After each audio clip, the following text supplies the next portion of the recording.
Bonjour, chers enseignants et enseignantes du Cameroun. Vous vous rappelez quand je vous avais dit que le combat ne faisait que commencer? Eh bien, c'est le cas. C'est toujours d'actualité aujourd'hui. La nouvelle stratégie du gouvernement, c'est de nous avoir à l'usure. Ils espèrent qu'à force de traîner les pas, ils vont réussir à nous divertir et à nous désorganiser. Mais ils se trompent lourdement. Nous, les responsables régionaux du CNAS, avons pris nos responsabilités hier en laissant un délai que nous trouvons raisonnable à l'État pour instruire via le projet de loi de finances 2024, comme ils l'ont dit eux-mêmes, les 71 milliards encore dus aux enseignants, pendant que la nouvelle dette, malheureusement, ne fait que gonfler et se reconstituer. Nous avons aussi donné ce même délai pour le top départ des travaux sur le nouveau statut du personnel éducatif ainsi que sur les travaux du Forum national de l'éducation. Si d'ici là, rien de tout cela n'est effectif, nous allons tout simplement continuer à manifester notre ras-le-bol en amorçant la phase dure de la grève en cours, dite la grève au président de la République. Une phase de grève totale de 2 semaines où nous allons rendre les établissements déserts en alternance d'un service minimum. Alors, chers collègues, je vous suggère d'être prêts à ce qui va se passer. Le gouvernement pense que nous ne pouvons pas tenir jusqu'au bout. Eh bien, à nous de démontrer cela. Mais avant d'y arriver, je tiens à dire toute ma sympathie aux milliers d'enseignants qui ont désormais compris que la profession enseignante ne doit plus jamais se laisser mâcher dessus, quel que soit notre bord syndical ou corporatiste. Nous menons tous le même combat. Et en parlant de combat, je tiens particulièrement à partager avec vous une technique de grève inoffensive pour vous, à prendre en compte pour pallier à l'épineux problème d'absence de services faits, où certains d'entre nous pêchent même encore en inscrivant le corps du délit dans le cahier de test. Je fais OTS, je fais ceci. Non, c'est une erreur. Je suggère aux nombreux enseignants qui font le service minimum et à ceux qui préfèrent la crémote de pratiquer le service que la majorité des administrations pratiquent au Cameroun.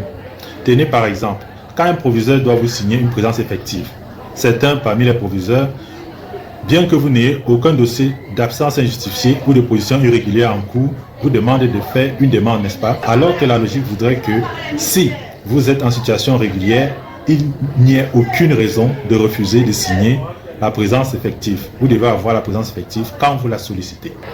D'autres vous disent même qu'ils vont vous signer un seul exemplaire tous les 6 mois ou 3 mois. Je ne sais pas, ils ont un calendrier là, je ne sais pas. Quand vous allez aussi au commissariat, par exemple, et que vous voulez qu'on interpelle un suspect qui refuse d'honorer à une convocation, certains vous demandent le carburant, n'est-ce pas? Parce qu'ils disent que la dotation ne suffit pas. Quand vous partez pour avoir une attestation à l'hôpital, on vous dit que le papier n'existe pas, il faut les imprimer et tout. Quand vous quittez de chez vous-même pour aller au ministère, n'importe lequel, le service d'accueil vous regarde comme si vous étiez un déchet de l'humanité qui vient mendier un service. Ces personnes font preuve d'un zèle excessif qui coïncide avec le délit pénal du refus de rendre service ou celui du refus du service dû. Ce que moi je vous propose, c'est de faire une grève de zèle. Il s'agit de réclamer toutes les conditions nécessaires à l'exécution de votre travail avant de le faire.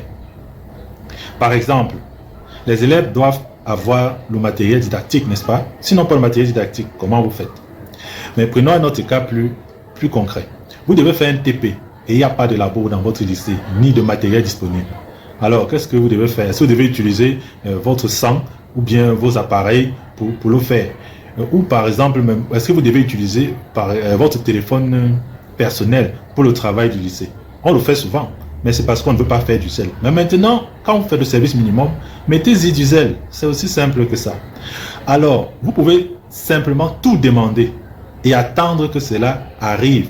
Puis, si ça n'arrive pas, vous expliquez dans le cahier de test que vous êtes venu faire cours au labo, vous avez un TP à faire et il n'y a pas de matériel.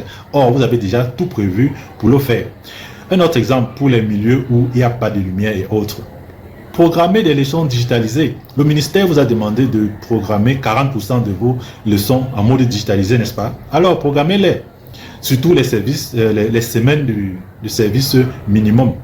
Vous digitalisez et vous demandez le projecteur le groupe et tout ce qui va avec. Si ce n'est pas là, vous dites que c'est ce que vous avez prévu faire et que vous avez passé toute la semaine à le faire et donc, par conséquent, vous êtes bloqué par le matériel et vous ne pouvez pas passer votre leçon. C'est ça que vous mettez dans le cahier des tests. Ça vaut mieux que d'écrire que je fais, c'est pas moi, OTS et autres.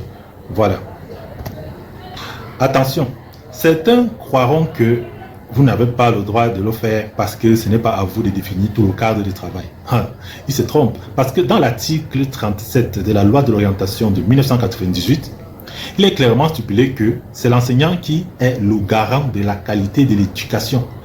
Et d'après la cible 7 des ODD, Objectifs de développement durable, 4, définissant la qualité de l'éducation, il est stipulé que l'enseignant, entre autres, doit faire en sorte que tous les élèves acquièrent les connaissances et les compétences nécessaires pour promouvoir le développement durable.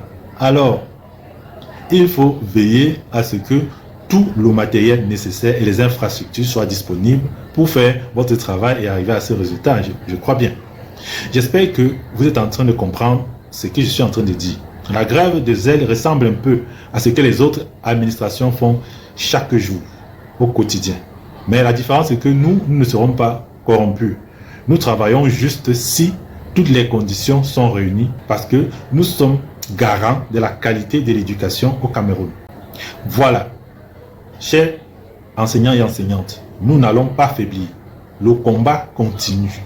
L'enseignant camerounais va démontrer à tout le monde son potentiel, son intelligence et sa puissance. Sans nous, il n'y a pas de développement.